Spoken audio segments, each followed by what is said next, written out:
How to use Bridge in Coinbase Wallet. First of all, what you need to do is open Coinbase Wallet on your device.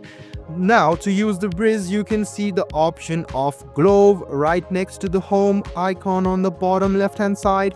Go ahead and tap on the globe icon. After you do this, you can just go ahead and select the option over here. So what you need to do is, you can see the top apps. These all are the Bridge apps to command or to exchange your blockchains. So if you want to use the Bridge in Coinbase to transfer cryptos, you can just go ahead and open Uniswap, or else you can see the option of search or type URL. Just go ahead and type in the Bridge name. So after you have opened the Bridge, you can see the process is quite easy.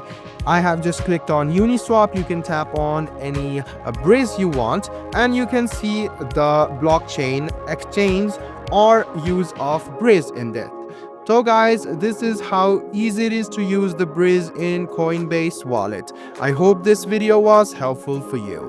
Like the video, subscribe to the channel, and do hit the bell button for more. Hope to see you in the next video as well. Until then, goodbye and take care.